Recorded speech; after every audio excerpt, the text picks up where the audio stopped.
Welcome, what is up? Thank you for tuning back into the Chaos Lair, of course. I am Chris Chaos here with your UFC 154 predictions. UFC 154 comes to you live and only on pay-per-view. Unless you go to, like a Buffalo Wild Wings or something like I'm planning to do. Anyway, coming at you from Montreal, Quebec, Canada, from the Bell Center. Always a good time when UFC goes up north. 5 fights on the main card that I'm going to predict. First fight is a featherweight bout between Mark Hominick and Pablo Garza. I'm going to go with Mark Hominick in this fight. I'm going to take, in the middleweight bout, Nick Ring versus Constant Philippou. I'm going to take Constant Philippou. Welterweight bout, Francis Carmont versus Tom Lawler, who, by the way, is one of my new favorite people for doing the Shotmaster gig at the weigh-ins earlier today. Classy. You stay classy, Tom Lawler. You stay classy. I'm going to take Francis Carmont in that. Welterweight bout, Martin Kampmann versus Johnny Hendricks in a potential title eliminator, depending on how the main event goes. Martin Kampmann, Johnny Hendricks. I'm going to go with Martin Kampmann.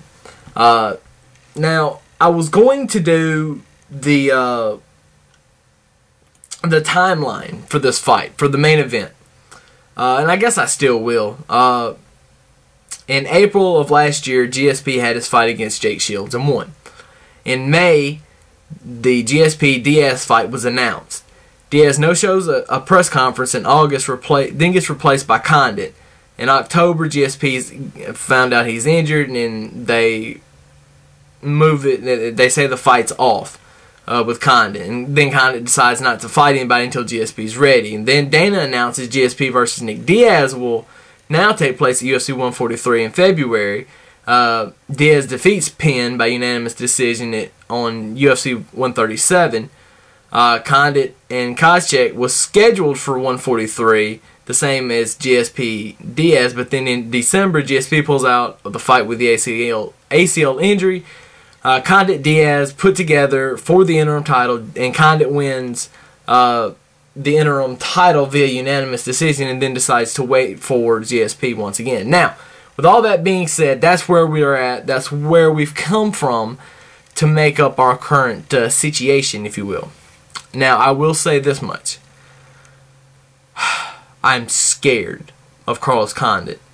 As a fan, being able to take one of my favorite fighters' belts away. And GSP has said it numerous times. He looks at it as he's not the champion. Carlos is. He's going to take Carlos's belt and make it his again. So I guess in his mind, he's going to be the 3-time welterweight champion of the world. Even though he will have never lost the belt, and he'll still be a 2-time champion. I'm picking George St-Pierre not because he is one of my top 3 favorite fighters. Not because of the long history of his last 8 or 9, 10 fights, however long the streak is that he's won. I think it's 8. But I'm taking it for the sheer reason of he hasn't fought in 19 months. To the normal person, that would probably be bad. Very, very bad. And I would probably go Condit in this fight. But I'm going to go GSP because I really think, I've watched a lot of things about GSP. I've read things on him. I feel almost like I know the guy. Not, really, really know him. But I know him well enough to know that during this time out, he recharged, he refueled, and he got focused. He got focused in on what he needed to do. And so that's why I'm picking GSP. And he got the life back in him, the spirit, the fighting. He's ready to go. He is really ready to go and ready to prove that he is still the best welterweight in the UFC and in the world until somebody beats him. So there you have it. GSP for the win. By decision is what I'm going to predict. Follow me on Twitter at TheAnswerChaos tomorrow night, and I will be live tweeting a little bit during the show.